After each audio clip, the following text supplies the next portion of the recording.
আমরা কিছু অথর্ব উপদেষ্টা দেখতে পাই যারা আসলে এই দেশের মানুষের ভাগ্যকে নিয়ে খেলা করছে। যে একজন তথ্য উপদেষ্টা আছে, ওনার মাথায় সামান্য একটু বোতলের আঘাত আসলে উনি পুরো তথ্য মন্ত্রণালয় গরম করে রাখেন, কিন্তু অথচ একজন সাংবাদিক প্রকাশ্য দিবালোকে কুপিয়ে হত্যা করা হয়েছে, যেটা বর্বরতম হত্যাকাণ্ড। সেই হত্যাকাণ্ডে তথ্য উপদেষ্টা এখন পর্যন্ত কি স্টেপ নিয়েছে?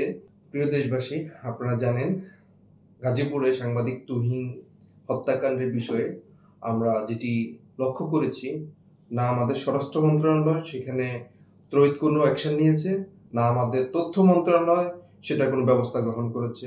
আমরা দেখেছি যে একজন তথ্য উপদেষ্টা আছেন, যারা ওনার মাথায় সামান্য একটু বোতলের আঘাত আসলে উনি পুরো তথ্য মন্ত্রণালয় গরম করে রাখেন, কিন্তু অথচ একজন সাংবাদিক প্রকাশ্য দিবালোকে মানুষের একদম দিনের মতো পরিষ্কার দেখা যাচ্ছে একজন সাংবাদিককে কুপিয়ে হত্যা করা হয়েছে, যেটা বর্বরতম হত্যাকাণ্ড। সেই হত্যাকাণ্ডে তথ্য উপদেষ্টা এখন পর্যন্ত কি স্টেপ নিয়েছে, উনি দৃশ্যমান কি পদক্ষেপ নিয়েছে, সেটি জাতির কাছে এখন পর্যন্ত উনি ক্লিয়ার করেন নাই। তাহলে কি আমরা ধরে নিব যে উনি তথ্য মন্ত্রণালয় ওনার ব্যক্তিগত উদ্দেশ্য, ব্যক্তিগত বোতল ছোড়ার জন্য যে পদক্ষেপ নেওয়া দরকার সেটাই উনি নিচ্ছে?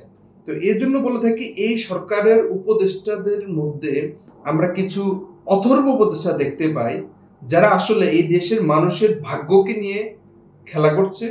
এদেশের মানুষের ইমোশন, আবেগকে পুঁজি করে তারা কানাডাতে বাড়ি করতেছে, ইউএসএ বাড়ি করতেছে, তারা রাশিয়াতে বাড়ি করতেছে, তারা মানি লন্ডারিং এর সাথে সংযুক্ত হচ্ছে। আপনারা দেখেছেন কিছুদিন আগে 6 কোটি টাকা কিভাবে অস্ট্রেলিয়াতে মানি লন্ডারিং হয়েছে। তো সে জায়গা থেকে বলবো, আমাদের এই দেশের জনগণের আবেগ, জনগণের আস্থা, ভরসার প্রতীক যাকে আমরা চয়েস করি, ওনারা চেয়ারে গিয়ে করাপ্টেড হয়ে যায়। তো আপনারা অলরেডি সেটা পূরণ করেছেন। সকল উপদেষ্টা, বিশেষ করে আমাদের কিছু স্বরাষ্ট্র উপদেষ্টা, তথ্য উপদেষ্টা এবং আমাদের আইন উপদেষ্টা, ওনাদের উপর বিশেষ নজর আমরা রেখেছি। আমি মনে করি যে ওনারা ওনাদের কার্যক্রমে সম্পূর্ণরূপে ব্যর্থ হয়েছেন। কিছু সফলতার দিক আছে, সেটা আমাদের জনঅভ্যুত্থানের যে আকাঙ্ক্ষা, সেই আকাঙ্ক্ষার সাথে কোনোটাই আমাদের যে স্যাটিসফ্যাকশন লেভেল, সেই লেভেলের মিনিমাম লেভেল পর্যন্ত যায় নাই।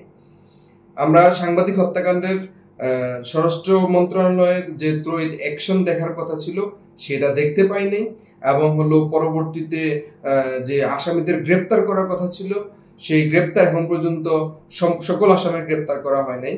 আমি স্বরাষ্ট্র উপদেষ্টাকে বিনীতভাবে অনুরোধ জানাচ্ছি যে আপনি শুধু রাতের ঘুম হারাম করে দিবেন এটা বলেছেন, কিন্তু আমার মনে হচ্ছে এখন আসলে আপনি সফল, যে আপনি আমাদের এই দেশের মানুষের রাতের ঘুম হারাম করে দিয়েছেন।